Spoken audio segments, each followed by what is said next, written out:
YCS Sydney is in the books, boys, and it is time for an updated, best version of Pendulum deck profile. You guys seen all my lists already. I put up my budget list, my Blackwing list. Actually, I don't even think I put up my Blackwing list yet. That coming soon. My Metaphor's coming soon. You guys seen the heroes. You guys seen the Thunder Dragons. You guys seen the Fluffles. You guys seen the DDs, the PKs, etc., etc. But what is the best list available right now for Pendulums? That is what this video is for. My updated YCS Sydney, post-YCS Sydney deck profile to take on the meta that will destroy Altergeist, Thunder Dragons. A lot of stuff happened then, man. Thunder Dragons reigning supreme, Altergeist reigning supreme, Striker's also up there.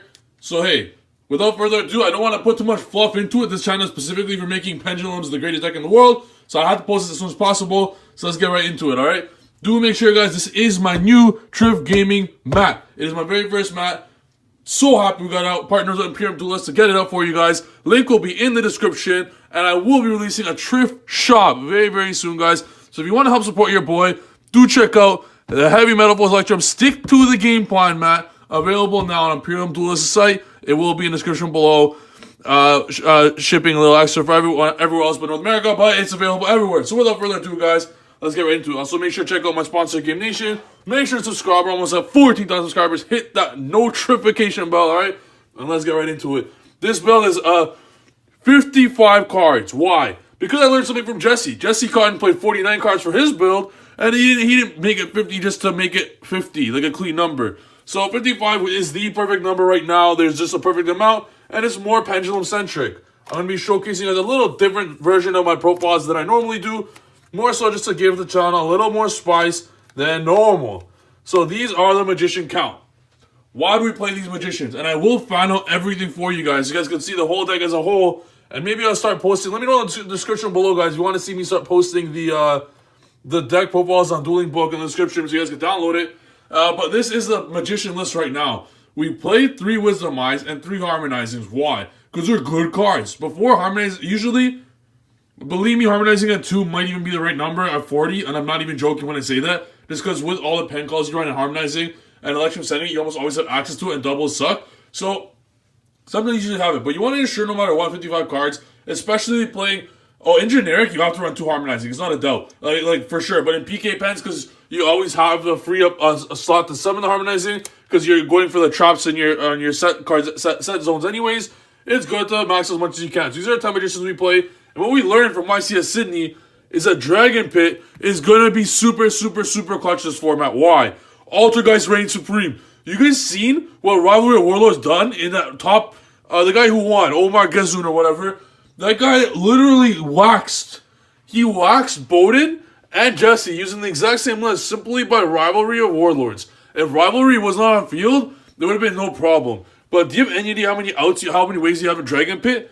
You have your 3 Wisdom Eyes, you have your 6 Pendulum Calls, and you have your 1 Dragon Pit. That's 10 ways to go into Dragon Pit to take care of the Rivalry. Like, Anti-Spell's not an issue anymore. That's why the Dragon Pit was gone. But this gets rid of all floodgates, and it's absolutely necessary post-YCS Sydney to play this. Because from what we learned is that floodgates will reign supreme. Same with Purple Poison. You have another 10 ways to go into this. Because of Wisdom, Pit, etc., etc. Even Electrum Sending any of these. If you can somehow make the Electrum, or they make the Rivalry after you Electrum. So always you got to make sure you have access to Poison and Pit. And if floodgates didn't exist, I would not play these cards whatsoever. I'd actually play triple Oak Dragon and 0 Purple Poison. Because what boards are you clearing? A Sky Striker Kagari? There's no specific board that Poison you need Poison's help to clear. So this is the correct count, and you only need 1 of each of these. You don't need to play doubles, because you always just get them. And after you get your first copy, you don't need them whatsoever. These are the only broken ones. Wisdom gets anything you need out of these. It's like a Magician toolbox. Whether you want a +1, whether you want to take care of a back row, whether you want to add the plus 1200, and destroy a card, and that's all you need. You don't even need Black Fang's utility. This is all utility you need. Next, the turbo cards. I will get this a little more organized for you guys. So you can see as a whole, as I'm doing the deck profile, to see what cards I'm playing, etc., etc., so you have more of an idea of the whole deck as a whole. Now the turbo cards, you still need to play the same 12 turbo cards. These are the only 12 turbo cards that are as generic as possible, that you don't need to go first or second to activate. You can do both. Like, there's a lot of turbo cards you can only use going second, a lot of turbo cards you can use only going first, etc., etc.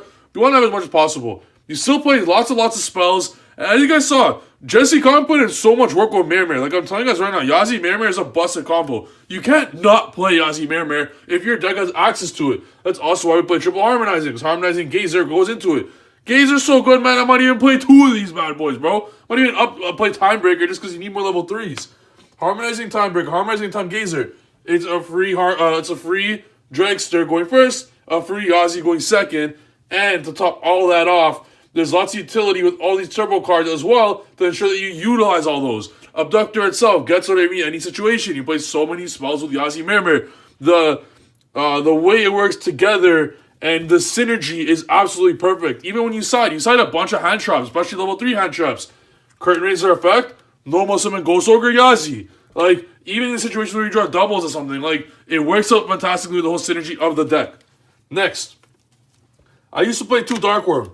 Because a lot of the times you don't need it because you want other situations where you wouldn't need to. Like because you have 9 ways to send Dark Worm, so drawing a Dark Worm would be a Garnet. It will literally be a Pendulum Garnet. It's like you're drawing Time Gazer.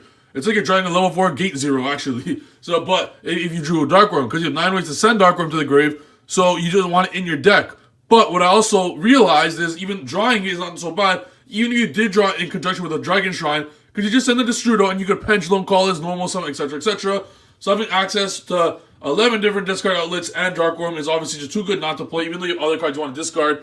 But 3 is necessary. I try and save, I try and take out Wisdom Eyes, harmonizing 1 Dark Worm, 1 here, to really perfect the ratios. But right now, this is the perfect ratio. Knowing what you're going to be facing, there's going to be less, because Sky Striker is going to be seeing more Altar Geist, more Thunder Dragon, and this is overall the best ratios of everything. 2 Jackal still. I wasn't even putting Basilisk, but we put Desires back in the deck, so you do need double Jackal, and it's just a great card. We took out the Zephyr, so Jackal is simply, if you don't have access to Jackal, or if you have enough to pen summon, Jackal's always what you send off Electrum to get enough free Monster Negate on board, and Monster Negates is what's gonna win you the duel, not Spell Trap Negates, because your opponent can't win without Monster Negates. You just need enough Spell Trap Negates to negate evenly matched, that's all.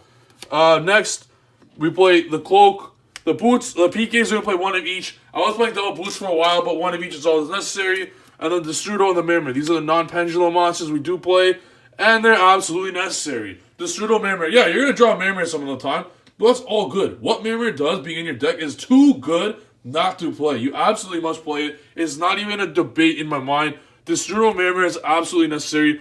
Literally just too strong. And some people say, oh, 55 cards, 55 cards. Dude, you're gonna draw this less by playing 55. That's the only reason to play 55. All these cards do the exact same. Point right here and tell me 1 card that's way better than all the other cards. There isn't. They all do the exact same thing. Like, the power level is the exact same. It's not like 1 card is absolutely more busted than the rest. It's not like you're playing Zodiacs and you need to draw an access to a way to go into Rat. Or it's not like you're playing like Spirals, you need a way to go into your special summon Spiral cards. You know what I mean? Like, they all relatively have the exact same power. The only card that's a little better than the rest is Foolish Burial and Shrine, because you get a plus off Gate 0. But even in itself, drawing 2 of them suck in 40. So it's like, all of them have the exact same power, essentially. So whether you play 40 or whether you play 60 is the exact same shit. Like, it doesn't affect anything. They'll have the exact same power. In fact, playing 60 or more, I would rather play 60, but 55 is just a perfect ratio in terms of the best cards to possibly play. What are you going to do? Take out Wisdom Eyes? What are you going to do? Take out a Turbo card? Curtain Raiser is stupid. It's like, Curtain Raiser is arguably one of the best cards in your deck. So why would you take out Razor? Why would you take out, taking out Razor is the equivalent of taking out Cerberus. Why would you do that? Why would you take out Doctor? Why would you take out Chronograph? They all do the exact same thing. They just get on the field to make Electrum. That's literally the only reason they're there. Like, you're never going to actually use Chronograph's effect in hand. Like, it's just there to summon itself on field. Cerberus bricks itself. Yeah, it gets you a free Jekyll as well, and you get to use its effect, but it bricks. They all have the same power level. Doctor, what if you don't draw a spell? They all have the same power level. What are you going to do? Take out Jackals? No. What are you going to take out Dark Worms? No. Are you going to take out Magicians? No. Like, this just, so they all have the exact same power level, so playing more cards does not matter whatsoever. Next, we got our pen calls. Absolutely necessary. The only argument anyone can ever have on not playing 6 pendulum calls or 5. If you're playing 40, you play 5 pendulum calls. If you're playing 60 or anything more than 40, play 6. Pen call is the best card in the deck by a landslide, actually. So playing 6 is fine. If you play 40, you're not going to play 6 pen calls in 40, you know? So most people play 3 in 40. But in 55, 6 is absolutely perfect number. You're never going to see 3 pen calls. You're going to see maximum 2 of them. And you want to see this card so badly because what Pen Call does, it discards a useless card in your hand, like a double of Desires, a double of Foolish, a double of a Field Spell, a double of a Pen Call, a double of a non-Pendulum, a double of something you do not need whatsoever, a Gate Zero, a Gazer, whatever. And it gets you 2 monsters, so you basically discard a useless card, plusing 1 already, because the useless card you're not going to use. You're like discard like a card that you're not going to use regardless. You're going to get 1 Harmonizing and an Oath Dragon. Harmonizing will +1 and Oath Dragon will +1. You just +3 in total in that way. Even though I know you're getting rid of the same amount of cards, but you're going to get rid of a card you're not using. Or even if you use, like, even if your hand's busting, you get rid of a card you use, big deal. Each of these are going to +1 for you. And it protects your scales. And it is the best follow-up ever. Like, and some people could also say, oh, but I don't want it to conflict with Wisdom Eye. Why do you play Wisdom Eye? Drawing Wisdom, you need Magicians in your scales. There's no other option here. After Abductor or Magicians, nothing else can be in your scale with no matter what. If you have anything else in your scales, then you're just going to have a horrible follow-up. Because while they're in the scales, it's still +4, you'll give you great follow-up. So, if you don't draw a Pen Call, you can't resort to not having nothing else. You need to draw one of these 9, no matter what. These are the best cards in the deck. These 9. It ensures the flow and consistency and just the beautifulness of the deck to ensure that you're going to have the same boards every turn, ensuring you're going to pen summon next turn. Pen summoning every turn is how you win. The grind game is how you win. The 4 negates is nice and all, but they're not going to scoop the 4 negates unless they're a puss. But instead you're going to have 9 pendulums going back and forth, Oath Dragon, adding, pit, popping, harmonizing, special, and that's how you win the duel. The other card sets up your first turn. The Magicians are what wins you after turn 1. So you need to see Wisdom, Pen Call, or Alliance no matter what. Even in 40, I'd play triple Wisdom and 5 Pen Calls. So you need to play those. If you draw Wisdom and Pen Call, who gives a shit? It's like drawing, who cares? It's literally like drawing 2 Razors or 2 Chronos. It's like drawing 2 Chronograph or 2 Abductor. Or it's big deal, Pendulum Monsters, who cares? Like, and whenever your Pen Call gets Ash, you want to have access to Wisdom regardless. It's too good not to play, and Wisdom at 3 is necessary, 100%. And if you can't fit in a lot of these cards in 40, just play 45. Jesse Cotton's deck was the best deck at YCS Sydney. Him and Bowden played the exact same list, and Jesse finished 14-0 in the final match, in the finals. After finishing going 14-0, he bricked like crazy every single game, drawing like Brilliant Fusion and the Gemini Garnet, like the Amber, every single game, drawing Mirror, all this stuff. He played 49 cards, and he won 14-0. And by an anomaly, he didn't win the finals, only because he did brick. He could have gone 15-0. By an anomaly, he didn't. His friend who played the exact same list, Bowden, also made it to his 3rd place. 3rd place. They played the exact same list, 2nd and 3rd. What were their lists? 49 and 50 cards. 49 and 50 cards. Just there's no specific rule to play 40. Like, they all do the exact same thing anyways. It just gives you more of a toolbox. In fact, I see 60 being the new wave soon. When more and more great Yu-Gi-Oh cards come out and get released, there just won't be enough space to put all these cards in. It's a toolbox. Everything's in your deck. It doesn't matter what you draw. The power level of all these cards are the exact same. Next, more turbo cards. So Foolish, 3 Shrine, 3 Ravine, 2 Terraforming. These are all the turbo cards you see here. These are all the Magicians you see up there. You need to see as much as you possibly can. And I want to put it out like this for you guys. You guys just see that the whole deck as a whole. And the power level really is the exact same with all these cards. Next, 3 Desires, 3 Allure. Some argue Desires could be you only want to see Desires, whatever. Desires isn't even that great in this deck. It's only there for going 2nd. If I know for sure I'm going 1st every duel, I'm taking Desires out. There's too much of a chance to get rid of your traps with these. These are the last 2 cards in the deck, by the way, 2 Fog Blades. There's too much of a chance to get rid of these. Your Destroyer going 2nd, even your Mimir going 2nd. Like, it's not that good. You can get rid of your Gate 0. You get rid of 2 Jackals sometimes. What if you get rid of all your low scales with Wisdom Eye? What if you get rid of Gazer, no Chronograph, etc., etc.? Get rid of all your Ravines or Terraforming, like, get rid of all your Dark Ones. There's too high of a chance of getting rid of good stuff, so Desires itself isn't even that good. Literally, the power level of all these cards are the exact same. This is the main deck. 55 cards of perfection. It's absolutely perfect. It really is. Like, I absolutely love it. I've been testing with this, both in person and online, and it just works absolutely fantastically. I absolutely love it, man. It's just such a great list, and it's so fun to play, especially after you see this extra deck. Like, going first, you put up 5 negates. Going 2nd, the Zephyr I took out, but I will probably put back in.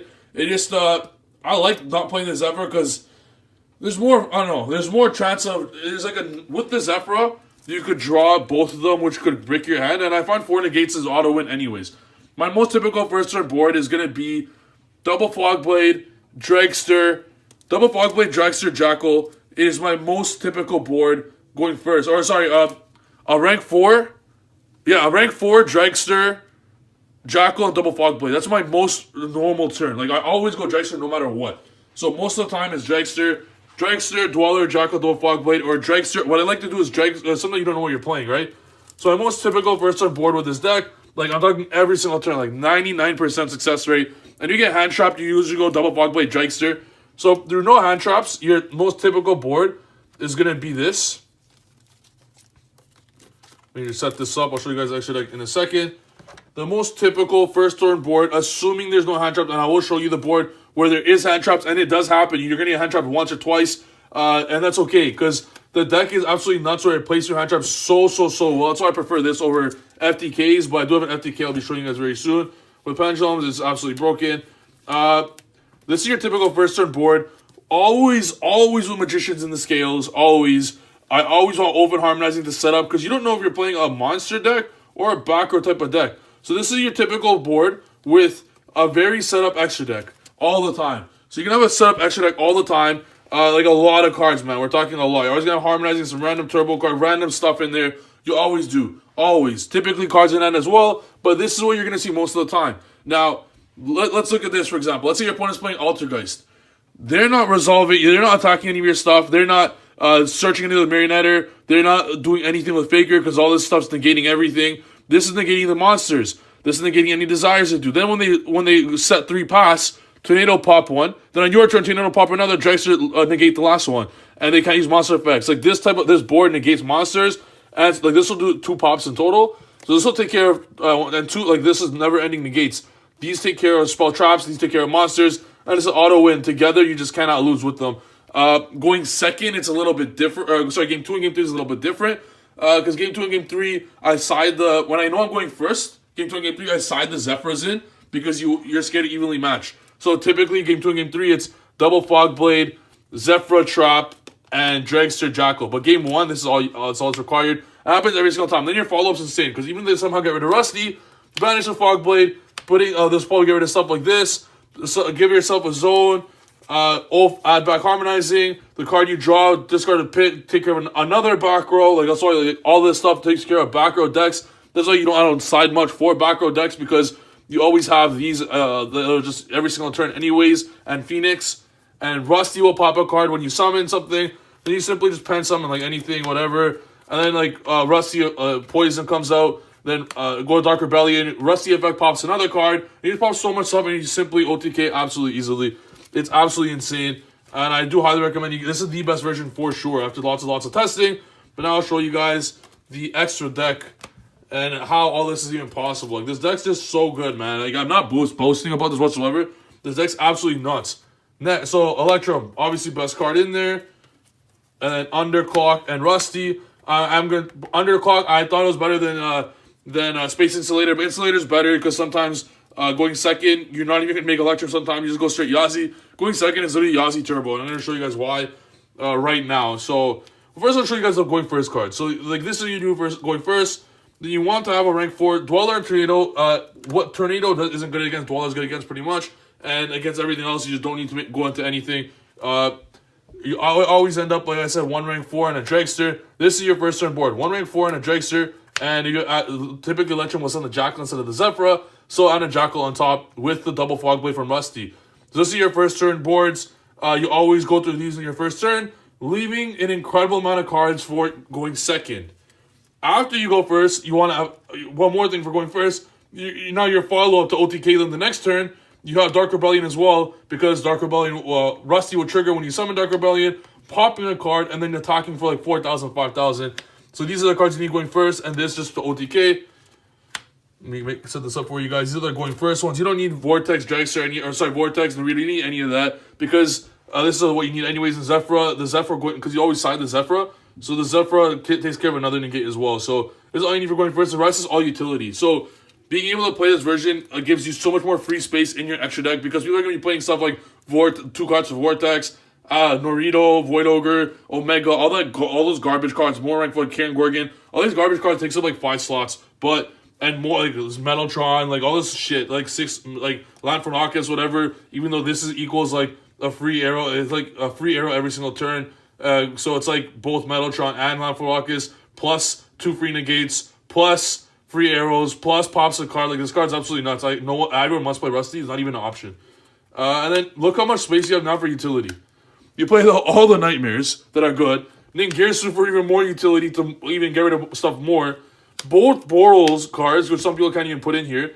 And then the Yugioh. So it's like, look how much access, and then the Linkery before Yugioh. Look how much access you have to popping stuff. With Rusty, always popping one card as well. So the extra deck pops everything. Like this is what you want in extra deck. Pop back row, pop monster, draw of these, shuffle anything, send anything. These two really destroy Thunder Dragons. Against Thunder Dragons, you just go Borload, you win. Boral Sword OTK, Dark Rebellion OTK, pop Rusty, Yugioh, pop, Mare, go into these, go into this. Like it's absolutely nuts. The synergy, how I built it from top to bottom is absolutely remarkable. So this is the best updated extra deck by a landslide, and I'm putting it up for you guys so you can pause it if you want to see the exact list.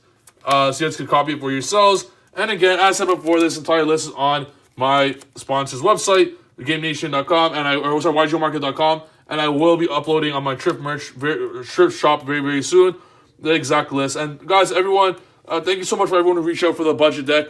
You guys, there's so much interest for it, and we're just sorting out the cards right now. There's lots of cards in there, but we have like 20 requests, so we're just sorting cards, buying the cards for you guys. So give us a few days, and we'll get it for all you guys, by the way. So this is the list. Pause if you would like to get all the cards, and we'll go right into the side deck now. Before we go, actually no, we'll save this part for the very end. But now the side deck is 3 Gamma, 1 Driver. This is by far the best hand trap in the game right now. You don't even need to play Omega because you just save it going second, and then you're gonna use it every single turn. It's just absolutely nuts. Like it really is. Sometimes you just save it and go Gamma Driver. Instead of going to Omega right away, you use it for Link material, to like Cerberus or Phoenix to get rid of another card. It's absolutely nuts. It's the best hand trap by a landslide. Next, we don't really want to see doubles of cards because it's Pendulums, so you want to save all the resources possible. But if you were to use any doubles, you save these because they're level 3s. Veiler should be in permanence. These are the 10 hand traps we play, or 9 plus Driver. Should be in permanence, but I don't have in permanence at the moment because I'm banned and I can't really use it. But these are the best hand traps right now. This is in permanence, but whatever, Veiler is close enough. But permanence is way better. These take care Call by the Grave. You can't Call by the Grave these. And it's just good. These are the best level 3s. And just level 3s help your deck so much more because you can pen summon them if they're not absolutely game changing. Like if you just have to add, like let's say you're playing Trick Stars and you just save your Ash for the reincarnation. If they don't have it in your turn, you pen summon Yugioh, you win. Or Ogre, Ash. If you don't really need to use them, sometimes I save them. Like if you don't plus that much if you don't like stop their turn by using these, I sometimes just save it, to be honest, because you don't really need them. But it's really just for FTK decks. But in total, 9 hand traps with the Driver. That's all you really need. Rongo does suck. You just draw one of those 9, you win. And Rongo sucks. You don't need to prepare too much for it. Next, for backcard decks, you got 3 Red Reboot. Red Reboot itself is absolutely bust. Obviously, just win. Outright win. You saw how good the extra deck and the main deck is to take care of back row. So 3 Reboots all you need. Because this in itself is a complete auto win. Drawing it. So you don't need Twisters. You don't need Hate True Nades. You don't Dino Wrestler or whatever. Because your deck takes care of the rest, Dragon Pit, etc., etc. There's so many ways to go into it, Poison. And lastly, you want to side these going first because evenly matches a card. Sky Strikers can play evenly match, and they have like Afterburners, Widows, Engages to stop your one Spell Trap Negate. Because the only Spell Trap Negate right now in the deck is Dragster. So you go Dragster every single turn no matter what. But going in Game 2 and Game 3, when you're going first, it's always going to be Dragster and the Zephyr Divine Strike. So you want to always be prepared for that because Game 1, no one means that with those cards.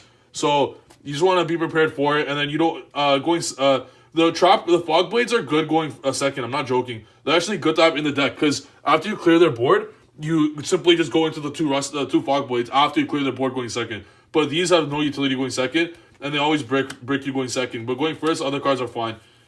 So we don't mean these, but we do side it going first because having access to these 2 double Fogblade Jackal is just too powerful. And sometimes I added Tornado on top, so it's like a complete auto win.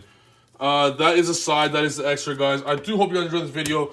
Do check out this map. in the description below. Also, if you guys do want more budget pendulum decks, let me know on Facebook. I will message my sponsor. We literally had 20 responses for it. So let me know down below, guys. Comment below what you guys think of the video. Make sure to like, comment, subscribe. Hit that notification button before you guys get going. See you guys in the next video. Don't forget to subscribe. Peace.